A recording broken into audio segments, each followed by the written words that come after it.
FDFS tax Tamil நேயர்களுக்கு வணக்கம். இன்னைக்கு நம்ம பார்க்க போறது லாக்டவுன் திரைப்படத்துடைய மூவி ரிவ்யூ தான். லாக்டவுன் இந்த பேரை கேட்கும் போதே ஒவ்வொருவருடைய மனதிலும் ஒரு மிகப்பெரிய ஒரு அதிர்வலைகளை ஏற்படுத்தும். ஏன்னா இந்த கொரோனா பெருந்தொற்று அப்படிங்கிறது எல்லோருடைய வாழ்க்கையிலையும் ஒரு கதையை உருவாக்கிட்டு போயிருக்கு அப்படின்னு தான் சொல்லணும். அந்த மாதிரியான ஒரு கதையம்சத்தை கொண்டு தான் இந்த திரைப்படம் உருவாக்கப்பட்டிருக்கு.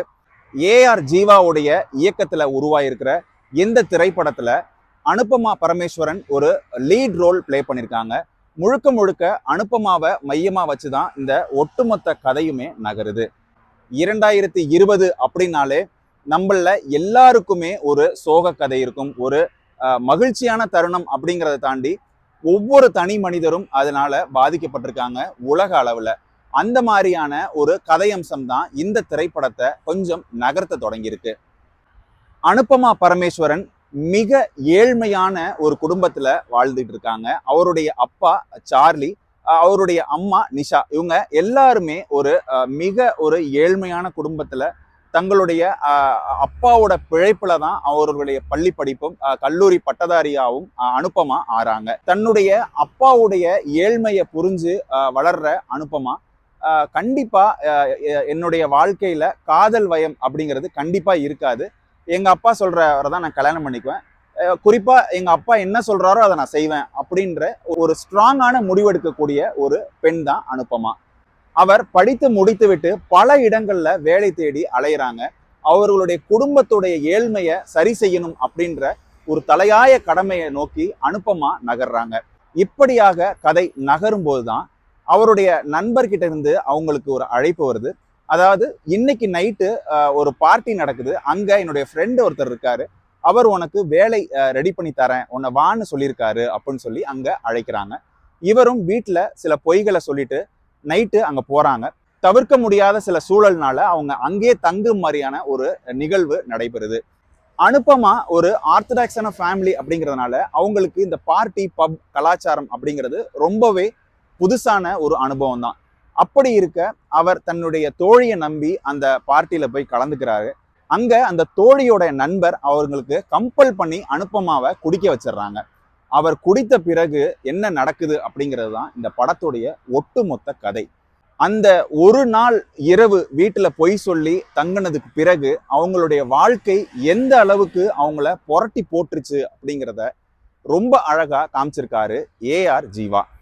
அந்த இரவுக்கு பிறகு நடந்த ஒரு அதிர்ச்சி சம்பவம் அப்படிங்கிறது பார்க்கிற நம்மளாலேயே அந்த துயரத்தோடைய வலி என்ன அப்படிங்கிறத உணர முடிஞ்சுது.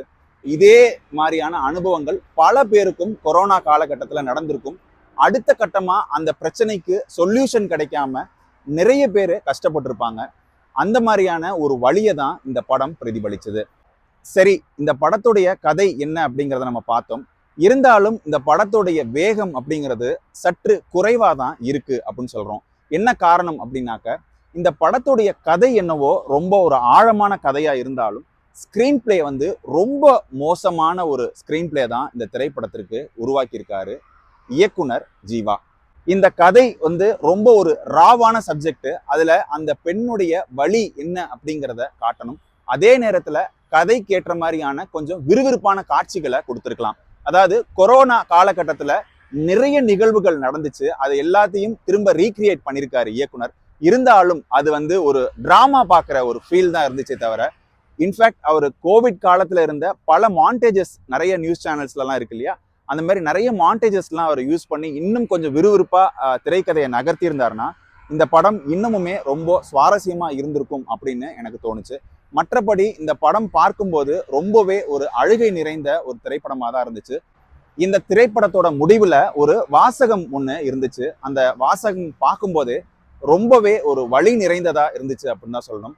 குறிப்பா பெண்கள் தங்களுடைய வாழ்க்கையில நிறைய இன்னல்களை சந்திக்கிறாங்க. குறிப்பா இந்த சமுதாயம் அவர்கள் மீது இழைக்கப்படும் அந்த பழி, அந்த வலி அப்படிங்கிறத அவங்க கண்டிப்பா தங்களுடைய பெற்றோரிடம் கண்டிப்பா சொல்லணும்.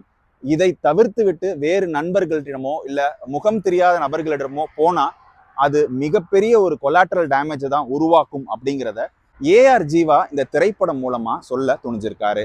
அந்த வகையில அவருக்கு ஒரு ஹேட்ஸ் ஆஃப். இதே படி இதே திரைப்படத்தை இன்னும் ஸ்ட்ராங்கான சில காட்சிகளோட வடிவமைச்சிருந்தா இந்த திரைப்படம் இன்னுமுமே பார்க்கும்படியா இருந்திருக்கும் அப்படிங்கிறது தான் என்னுடைய கருத்து. சரி மக்களே, இன்னைக்கு லாக்டவுன் திரைப்படத்துடைய மூவி ரிவ்யூ உங்களுக்கு பிடிச்சிருக்கும்னு நான் நம்புறேன். உங்களுக்கு பிடிச்சிருந்ததுன்னா என்னுடைய வீடியோவை லைக் பண்ணி சப்போர்ட் பண்ணி சப்ஸ்கிரைப் பண்ணுங்க.